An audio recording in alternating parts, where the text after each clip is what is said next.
The last time we spoke was in Asheville. Thank you for that. That was a wonderful gathering and such a special place that was held at. So when we spoke, the way we kind of ended the conversation was, you told me to go back to, I think you were saying to go back to the island that I came from, go speak to the dolphins, and then we would meet in LA, and we would speak further. I got on a plane and came to LA. I couldn't do anything otherwise. What did the dolphins tell you? What did they tell me? Well, the closest to the dolphins that I found was a mural in Santa Monica. I sat and looked at the painting. So you returned to the island, but you did not speak to the dolphins? No, I did not go to the island. I came straight to LA. Go to the island and speak to the dolphins.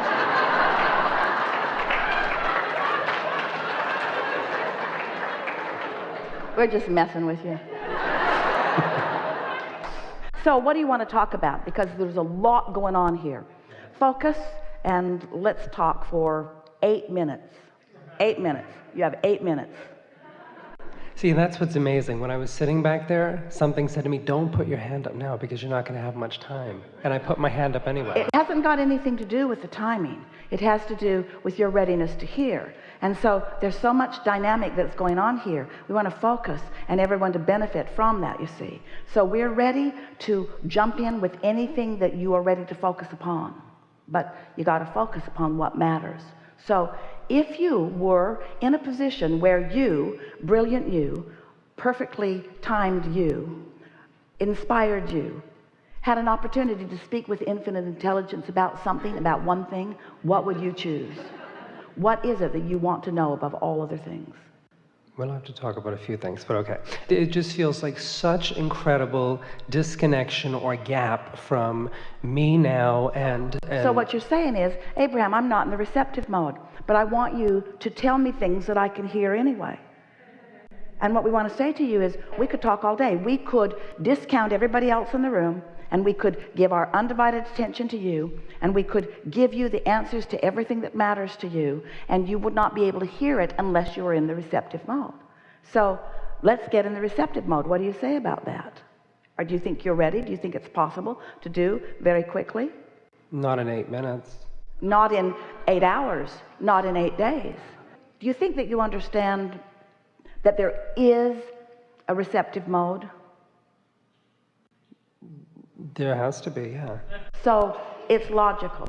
Do you think you have ever experienced it? Can you remember ever experiencing it? Esther experienced it this morning. Her sister called her and said, "Do you want to hear something really cute?" And Esther said, "Of course." And she said, little Ava, she's just really little, like 3 years old, said to her mother, "Mom, how far away is the North Pole?" And her mother said, "Well, I think it's about probably 10,000 miles. Ava said, "No, 4,800. Siri told me as the crow flies."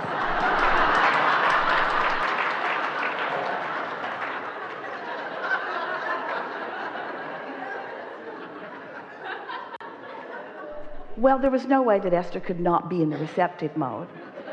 Hearing that, in other words, she thought about it all morning long.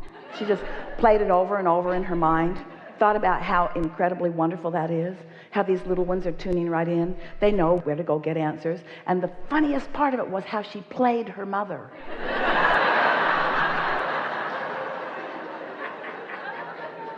She didn't say, "Mom, Siri told me how far it is to the North Pole." She's a little tiny girl wanting to examine and understand how much she can rely on what her mother says.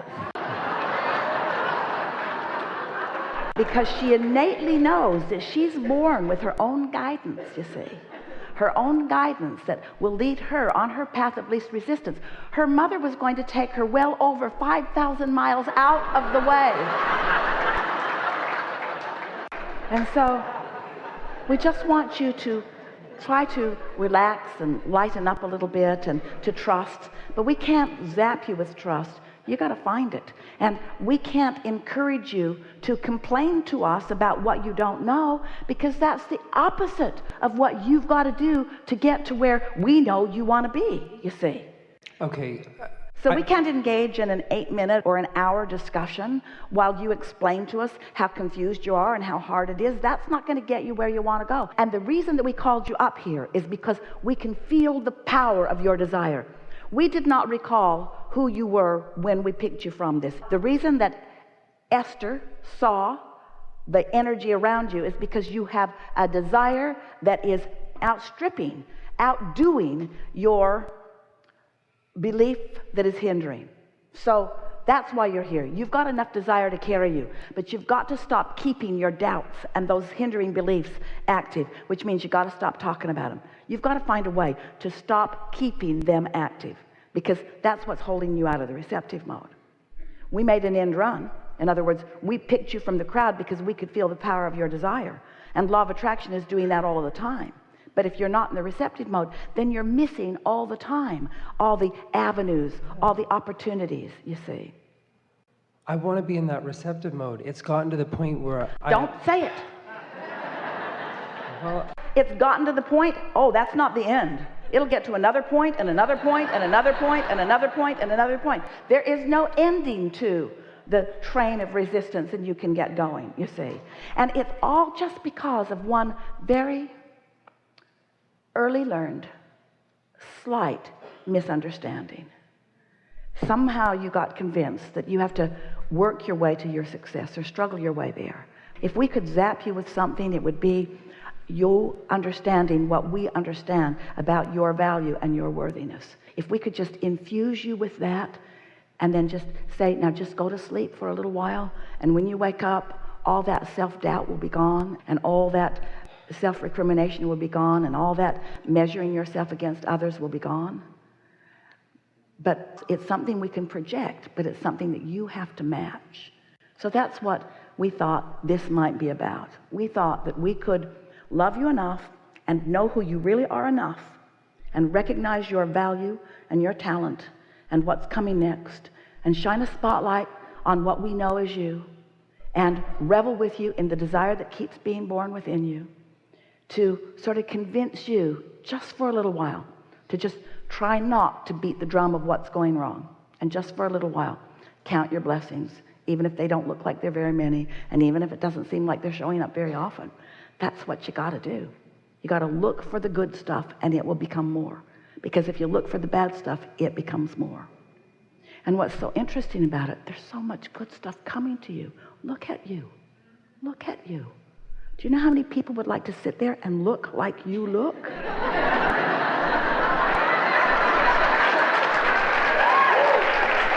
In other words, your appearance is one of someone who has it all together. You look like someone who has the world by the tail. But you see... what are you talking about? Because that could only be looks. Say again? That could only be looks. Well... That's like words on a page that don't... Do you think most of your life you've been trying to compensate for that? Did somebody tell you, oh, you've got it too easy? It's not fair for it to be so easy for you. Look at you. Did you get some of that along your physical career? Where did you learn that stuff? Where did you pick that up? Can't you understand that this is the thought that's turned to thing, and can't you revel in the magnificence of that? You see what we're getting at? Do you sort of, No. kind of? Well, this is what we're going to tell you. We are going to hold you as our object of attention for the rest of your life. We're going to think about who you are. We're going to know what you know and what you want. And we're always going to be vibrationally there for you, just like we have been, and just like source energy has been. And you, little by little, will find a way to let more and more of it in, until one day we won't be having this conversation where we're trying to convince you. You will be feeling it, and you will be expressing it to us in a way that it is as if you are trying to convince us. Abraham, you have no idea how my life has turned around. I wish I could explain to you the incremental improvement, but it happened so gradually, I sort of kind of lost sight of it. But it seemed like every day things just got better and better for me. I just feel an ease about life. I'm no longer struggling to try to make things happen. I finally accepted that my goodness is enough without me defending it to anyone or proving it to anyone. I'm just sitting there and letting it be. And good things are swarming all around me all the time. Just like the dolphins that I saw so long ago. Yeah.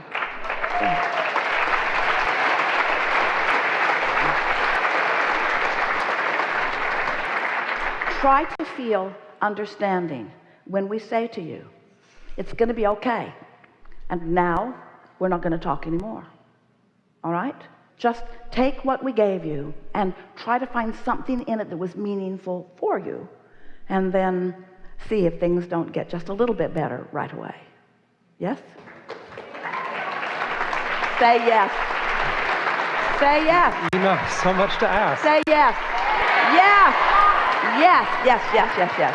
Yeah.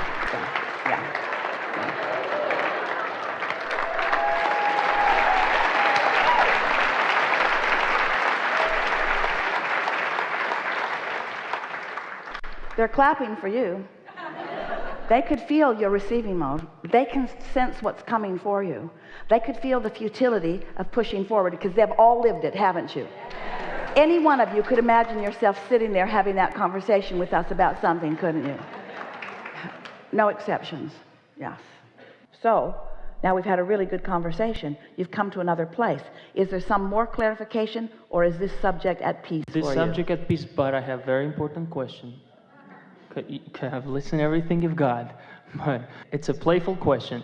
You say light is all there is, right? We say light, there's only light unless you cover it up with resistance, with darkness. I look into space and darkness is all there is unless there's a couple stars shining. Well, have you found the source of the darkness? Well, darkness is everywhere you look into space. Darkness is all there is. But can you not acknowledge that it's just absence of light? That there's not a source of darkness? There's not a big black something out there beaming darkness. That's true. And there's not a big source of evil beaming evil. And there's not a big source of trouble beaming trouble. Yeah, there's only a stream of well-being. And the only reason that you know darkness is because you've seen the light. And the only reason that you know trouble is because you've experienced the goodness. The reason that you wish well-being for others is because you've experienced it. If Esther were down and out and hungry and drunk and in trouble and in debt, she would not have had the experience with that woman at Taco Bell that she had. She would have just said, I see you, sister. She wouldn't have had anything close to the experience that she had. This contrast is the value. That's what all of the new comes from all of that, you see.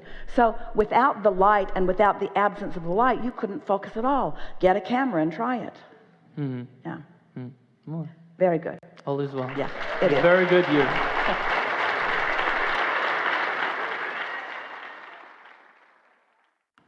We have enjoyed this interaction.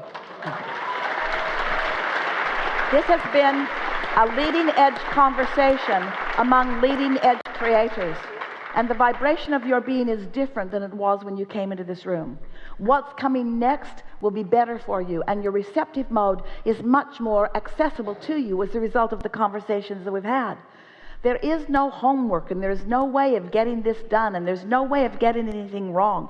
It is our powerful request of you that you look for things that feel good and find them, and look for things that feel good and find them, and show yourself that you are able to be the witness of all that you've put into your vortex. There is so much love here for you. And for now, we are complete.